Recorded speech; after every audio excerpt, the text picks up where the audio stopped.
학생들이 기본적으로는 지금 보이는 이 공식을 암기를 하고 가야 됩니다. 전류가 저항과 전압의 관계, 그리고 전력은 전압 곱하기 전류고, 전류의 제곱이 저항 곱하기 한 거랑 또 같은 거고, 그럼 이제 전력이라는 게 공급한 전력이든 소비를 한 전력이든 다 똑같이 이렇게 계산이 된다는 거죠. 그 다음에 그럼 이제 이니셜로는 이런 식으로 식이 되고, 일단 이거부터 기억을 하고 가자라고 얘기를 합니다. 예를 들자면 이런 상황을 가지고 이제 훈련을 시켜 주시면 되는데요. 전지가 이렇게 있다. 그러면 전지가 예를 들어서 여기가 플러스고 여기가 마이너스, 이런 두 상황이 있다면 이게 어떤 식으로 용어가 되는 거냐? 얘가 전력을 공급을 해서 얘가 소비를 하는 거예요. 혹은 손실을 한다. 이렇게 하든지. 어쨌든 소비나 손실이나 같은 말이에요. 공급하고 소비하고. 공급하고 둘이가 소비하고. 그럼 이제 얘가 소비를 했으면 얘가 공급한 양과 같아야 되고, 얘 둘이가 소비했으면 둘이 소비한 전력이 여기서 공급한 양과 같아야 되고, 그렇게 이해를 하면 되겠죠. 그러면 우리가 똑같이 여기에 저항, 전류, 전압, 전력, 이렇게 탑을 쌓아서 수를 구해야 되는 거예요. 여기도 전압, 그 다음에 전류, 전력, 그 다음에 전류, 이런 식으로 전지는 저항이 없는 것으로 간주하니까 이렇게 지금 쓰고 숫자를 구하는 건데, 이런 이제 직렬 연결에서 그 상황은 어떤 거냐면, 전압의 경우는 어떤 이제 높이 차이를 주는 거고, 전류는 그 전하가 흐르는 어떤 양, 전하 흐르는 양에 대한 거고, 얘는 높이에 대한 거예요. 그렇게 비유를 하는데, 예를 들어서 이 부분을 자르면, 이 부분을 잘라서 쫙 펴면 이런 느낌으로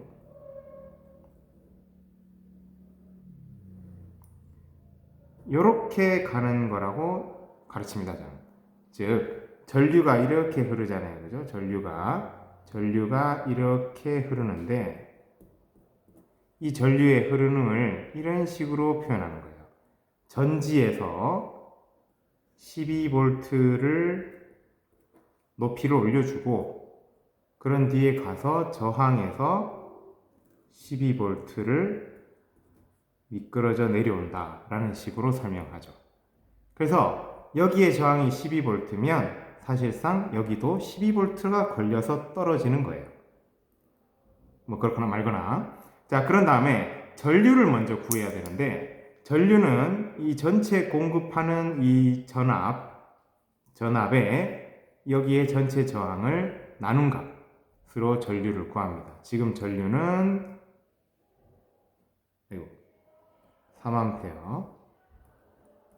3A라고 쓰죠. 여기에 흐르는 전류값이 3A라는 뜻이에요. 이 직렬 연결은 여기에 이제 한 전선에 흐르는 전류이기 때문에 여기를 흐르는 전류나 여기를 흐르는 전류나 다 3A입니다. 그러면 공식에 의해서 얘는 12V가 나오죠. 그럼 이 12V가 이 12V를 얘기하는 거예요. 다시 원래대로 돌아와야 되니까. 그 다음에 전력은 2를 곱하면 36W. 여기도 2를 곱하면 36W.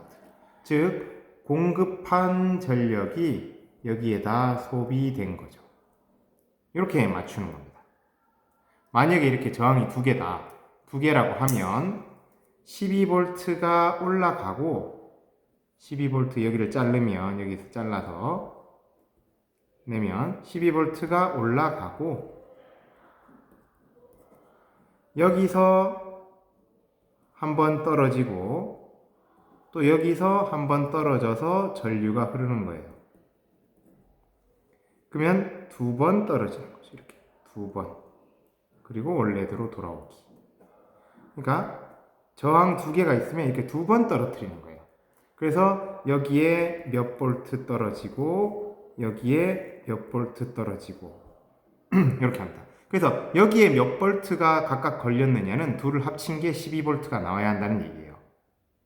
자, 그러면 이거는 전류를 좀 먼저 구해야겠네요. 전류는 직렬 연결은 저항은 연결되어 있는 저항들은 다 더하는 게 전체 저항이에요. 그러면 전류 값은 12 나누기 6이 되는 거죠. 즉 2A. 그럼 이거는 여기도 2A, 여기도 2A, 여기도 2A의 전류가 흐른다라는 뜻입니다. 그러면 여기 2A다? 그러면 여기는 8V, 여기는 4V가 되겠죠. 그럼 합이 12가 맞죠. 즉 여기 8V, 여기에 4V가 낙하했다는 뜻이에요. 그리고 원래대로 돌아와서 또 12V 오르고 8V, 4V 이런 느낌. 여기에서 소비한 전력이 각각 얼마냐? 826, 428W를 소비했다는 뜻. 그러면 합이 24잖아요. 그럼 분명 여기선 24를 공급했어야 된다는 말인데 맞죠? 24 이런 식이 됩니다.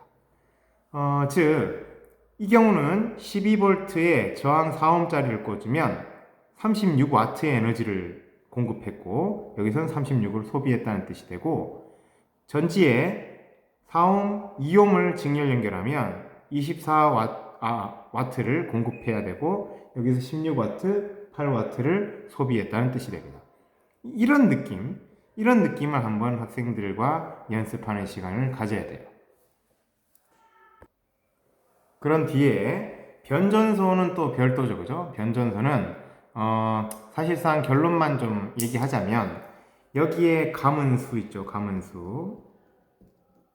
가문수의 B가 뭐 예를 들어서 여기 가문수의 B N1 대 N2가 예를 들어서 뭐 2대 1이라 할까요?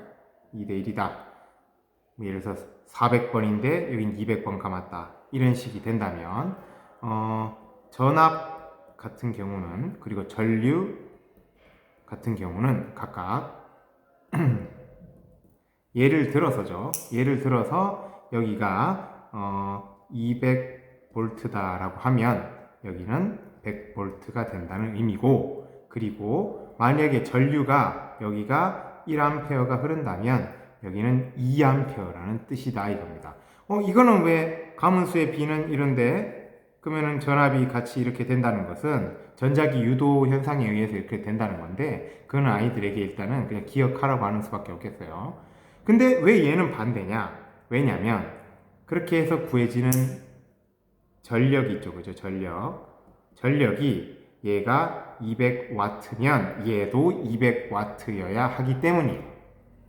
변전소를 통해서는 전력이 손실되지 않기 때문에 물론 그렇다라고 단서도 달아줍니다. 문제에서. 그래서 항상 변전소를 지날 때에는 전력 소모는 없다가 이제 붙박이이기 때문에 전력 소모가 없다는 가정이라면 가문수의 B가 전압의 B고 그 역수의 B가 전류의 B여야 하는 거죠. 요런 예시를 일단 또 하나 하고요. 이제 그 다음에 이 이야기를 하는 건데 사실은 보통 발전소, 변전소 이런 식의 문제가 나오면 우리가 이렇게 생각을 해주면 돼요. 지금 이게 이렇게 생겼지만 사실은 지금 방금 전에 우리가 한 얘처럼 생각해 주면 됩니다. 어떻게 되는 거냐면 발전소라고 하는 어떤 전지가 있는 거예요. 그리고 이렇게 가다가 저항이 하나 있어요. 그게 바로 이 송전선의 저항이죠. 그리고 여기 변전소에 이렇게 코일이 있는 그런 방식이에요. 그럼 이런 거죠. 예를 들어서 여기에 12V를 시작했으면 만약에 여기서 뭐 4V를 했다? 그럼 여기가 8V가 된다. 이런 의미예요. 그리고 만약에 여기가 가문수의 B가 뭐 2대 1이다 하면은 얘는 이제 여기 2차 코일이 4V가 되는 그런 방식이에요. 여기 이렇게 있겠죠. 이런 식으로 이어지는 거죠. 이렇게 이어지고 여기에도 또 저항이 있고 여기에 또 코일이 있고 이런 방식이 됩니다.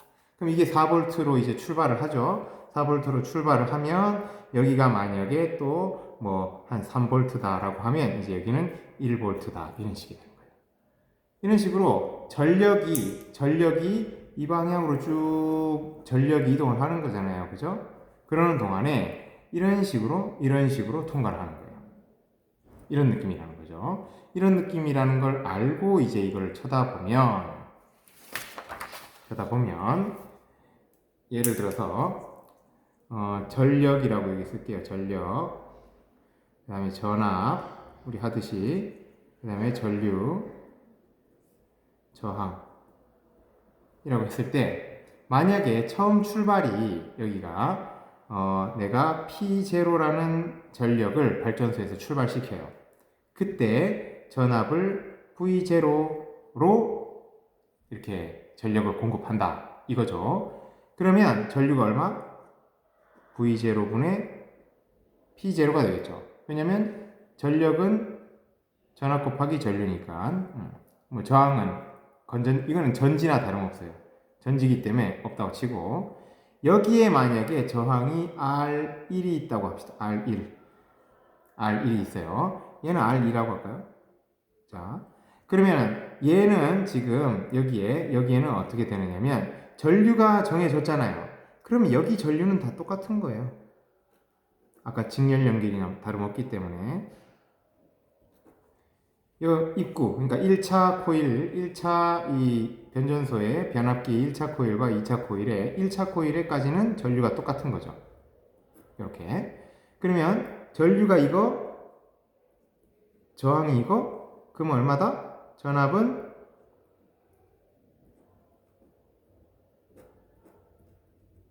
이겠네요. 그죠? 그렇게 되겠죠? 그리고 전력은 얼마다? 이겠네요. 이때 요것은 이제 여기서 소비한 손실 전력이겠죠. 그죠? 손실 혹은 소비 전력이 됩니다. 이때 요거 소비 전력이 됩니다. 자, 그러고 나면 이제 어떻게 되느냐? 그렇게 해서 여기 변전소에 도착한 전압은 당연히 이거 빼기 이거겠죠? 무슨 소리냐? 맞죠? 아까 이거 했었잖아요. 12V인데 여기서 8V 내려갔으면 그 다음 도착하는 곳은 4V여야 되는 거니까 그렇게 생각하면 이렇게 쓰는 게 맞죠. 그리고 여기 도착한 전력도 손실 전력을 뺀 전력이 도착하죠. 보면은 딱 맞아요. 요거랑 요거 곱한 게 요거예요. 이렇게 도착을 하게 됩니다. 근데 만약에 여기에 감은수의 B가 이게 1대 2라고 합시다. 그럼 이게 어떻게 되는 거냐? 들어온 전력은 그대로 통과합니다. 변전소에서는 전력 손실이 없다 했죠. 그대로 통과를 하고, 이렇게 통과를 하고, 얘는 1대 2가 되는 거예요.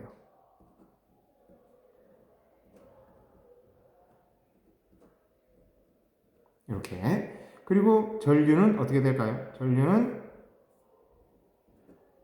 이렇게 절반이 되겠죠. 그래야 곱하기를 해서 얘랑 똑같아지니까. 이렇게 통과를 했죠. 그런 다음에 작업을 요거 출발할 때랑 똑같이 또 진행하는 거예요. 그런 식으로 쭉 이어가는 겁니다. 그죠? 이게 기본적인 프로세스예요. 그럼 이거를 숫자를 적용해서 한번 얘기를 해볼게요. 예를 들어서 발전소에서 400W를 보내려고 해요. 그래서 몇 볼트로 보낼까 해서 100볼트로 보내기로 했어요. 여기에 각각 다 10ohm의 저항이 걸려 있다고 해봅시다. 그러면 이제 출발시키는데 전류가 얼마나 흐르나? 전류가 4A가 흐르겠네요. 이러면 그죠? 이렇게 곱하면 맞으니까. 그러면 이제 4A? 그럼 여기도 4A 흐르는 거고, 여기 입구까지 4A가 흐르는 겁니다. 1차 코일까지. 그런 다음에 이제 이게 몇 볼트일까? 이 둘 곱하면 되는 거예요. 40V죠. 저항 곱하기 전류가 전압이니까 전압하고 전류 나왔네? 그럼 여기가 나오죠? 이렇게 나오죠. 와, 이게 뭐냐? 그만큼 요만큼이 날아간다는 거예요. 160W의 전력이 그동안 손실이 된다라는 얘기입니다. 그러면 결과적으로 여기에 도착한 와트 전력과 전압은 얼마가 있느냐? 여기엔 60V의 전압이 걸리게 되고 여기에는 얼마? 240W가 도착했다. 이렇게 되는 거죠. 이만큼의 손실이 있었으니까요. 근데 여기가 가문수의 비가 그래서 1대2라고 해볼까요? 1대2라고 한다면 1대2에 참고해서 이게 120V. 그러면 얘는 자동적으로 몇 볼트? 몇 암페어? 여기는 2A라고 볼 수 있는 거죠. 그래야지 240W가 그대로 통과하는 거니까 변전소에서는 전력이 그대로 가는 거잖아요. 그죠? 그리고 나서 또 하는 겁니다. 자, 또 하는 건데 2A라고? 그럼 여기도 2A고 여기도 2A입니다. 여기 입구까지가 10옴 그러면 20V를 잡아먹고 여기는 100V가 도착하겠네요. 그러면 20, 40W가 손실됩니다. 그러면 여긴 200W가 도착하겠네요. 그러니까 점점 이제 손실이 계속 발생하니까 변전소를 그러니까 우리한테까지 올 때 발전소에서 만드는 전기가 점점 줄어서 오는 거예요. 자, 근데 만약 이번에는 똑같이 이렇게 있는데 몇 대 몇이냐면 이번에는 뭐 1대 4라고 해볼까요? 그럼 1대 4로 했다. 그럼 어떻게 되냐? 400V라는 얘기죠. 400V라는 얘기고 400V인데 여전히 200W는 그대로 통과해야 되니까 여기는 얼마? 0.5A가 이제 흐르게 된다. 이런 내용입니다. 그러니까 지금 보시면 아시겠지만 발전소에서 만들어서 보낸 전압이 뚝 떨어지죠. 그래서 변전소에서는 또 높여줘야 되는 거예요. 높여줘서 또 가다가 또 뚝 떨어지고 또 높여줘야 되는 거예요. 그러니까 변전소는 일단 전압을 한 번 높인다고 해서 그 높인 전압 그대로 가지 않아요. 점점 전압이 떨어진단 말이죠. 그러니까 계속 변전소 몇 차를 거쳐서 전압을 유지시켜주거나 혹은 더 높이기 위해서 점프를 시켜줍니다. 이렇게 점프를 시켜줘야 되는 이유가 알다시피 전류가 크게 흐르면 크게 흐를수록 보세요. 전류가 작죠? 전류가 크죠? 손실되는 전력이 차이가 생기죠. 같은 저항인데 그러니까 전류가 많이 흐르면 손실이 많고 전류가 적게 흐르면 손실이 적어요. 이거 보면 얘는 2분의 1 차인데 4분의 1로 손실 전력이 줄죠. 이런 것까지 숫자로 설명할 수 있습니다. 이게 되면 기말고사 풀 수 있어요.